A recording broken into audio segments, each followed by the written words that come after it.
It's late 1956 and panic is setting in over at GM Design in Warren, Michigan.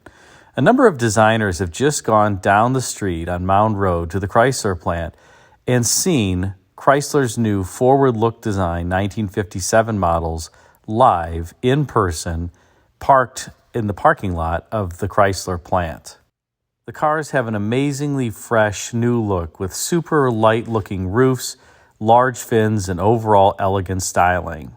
And while the Chrysler vehicles do indeed look futuristic, as their ad campaign would exclaim, "Suddenly it's 1960," General Motors designers are working on designs for the 1959 model year that they know are simply not up to snuff and virtually sale-proof given the environment that will be created by Chrysler's new vehicles once introduced for the 1957 model year. Knowing that the 1959 models they are in process of designing will simply not cut it in the showroom against these Chryslers, GM designers start to redo the entire 1959 model lineup and do it quickly. When it came to the 1959 Cadillacs, the task of redoing these vehicles fell to chief designer Dave Holes. Dave was one of the individuals who had gone down to the Chrysler Mound Road plant and seen the new 1957 models and their tremendously large fins. Being in charge of Cadillac design during this time, and given that Cadillac had really started the entire rear fin theme on vehicles in the late 1940s, Dave was not about to let Chrysler get the best of Cadillac. Thus, the 1959 Cadillac was going to have the most flamboyant rear fins of any Cadillac produced to date, and it would come to have the largest fins of any Cadillac ever produced, period. In designing the 1959 models, Cadillac designers took their inspiration from a number of places. The first was from the Lockheed Lightning P-38, which really enabled designers to see that they could have an unbroken line all the way from the headlight straight back to the tail fin. And while the Lockheed P-38 certainly had some influence on the overall 59 body shape, it was jet engines and jet aircraft in general that really inspired the pointy taillights on the 1959's fins. And of course, Cadillac being Cadillac, it wasn't sufficient just to put one light on the tail fin, but instead two, simply because two looked more expensive than one. And this was, after all, GM's range-topping automobile. However, while the 1959 Cadillacs have certainly earned their place as icons in automotive design history, there were a number of constraints that were imposed upon designers that they had to work with in order to get this vehicle through to production. One of the constraints that Cadillac designers were faced with, and indeed General Motors designers all throughout the GM design staff, was the aggressive time frame that was required in order to execute a full melt and repour on the 1959 models. Because work had already started on 1959 models previously, and designers, as opposed to refining these themes, wanted to start from scratch, and they did so, frankly, while their boss, Harley Earl, was out in Europe, there simply was not much time to execute this full redesign across the model lineup. Work began on the 1959s in the fall of 1956, with the car being set for a fall of 1958 introduction. While 2 years seems like a significant amount of time to execute such a styling change, it really was not, given the normal GM time frame to do such things. In part due to the aggressive timetable and also in order to save costs, General Motors designers had to work with a number of profound constraints when they were styling their 1959 models.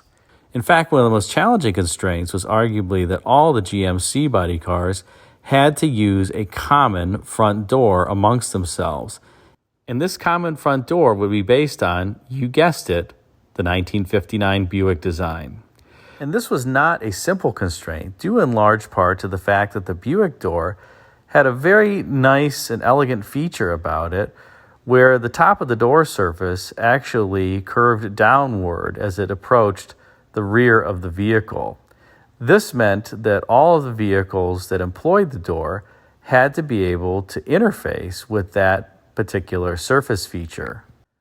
While this circumstance was likely challenging for GM's designers, I don't think that many people out there even know that the front doors are interchangeable across the C-body lineup, and that's due in large part to the designer's efforts in incorporating those doors into the overall design theme. In fact, when it comes to the 1959 Cadillac, one could argue that that diving body side line that goes across the length of the vehicle in part helps even better accentuate the height of the rear fins.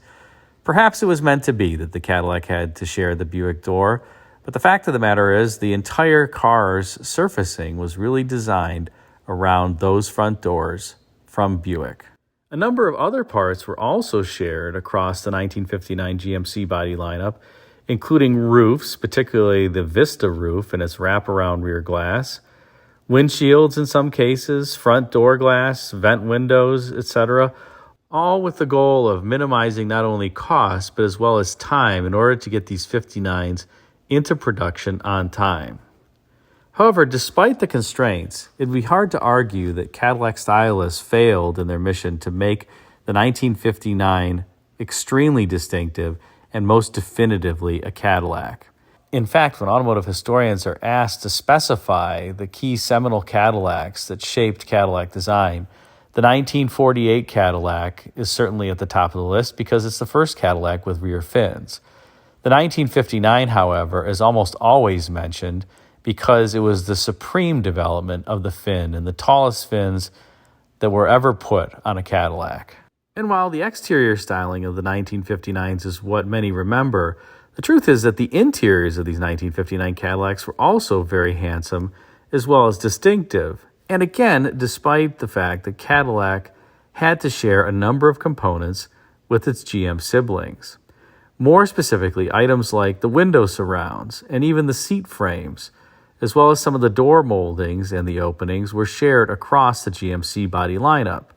But Cadillac and the other division design leaders were very successful in disguising these common components with unique componentry. As an example, while the seat frame was common across the GMC body lineup, the seat cushions and fabrics and the way that they were stitched together was certainly unique to each division and, in many cases, each model.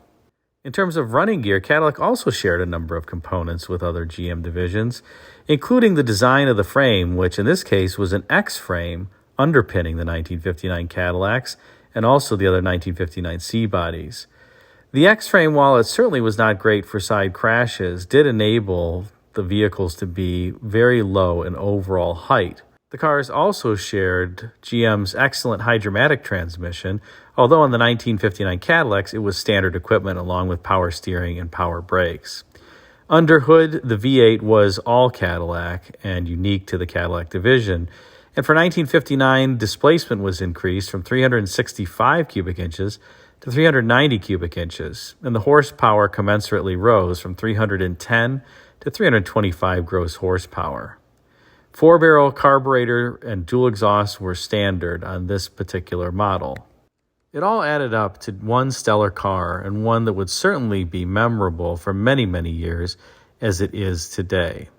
But it all began when the GM designers saw those 1957 Chryslers down at the Chrysler Mound Road assembly plant and came back and determined that they were going to redo the 1959s. And in order to achieve this objective and do so under strict time constraints as well as cost controls, they had to share the Buick doors. Thanks for watching this video on the 1959 Cadillac design. If you enjoyed it, be sure to like, comment, and subscribe, and check out the video thumbnails at bottom left and right for some suggestions for you.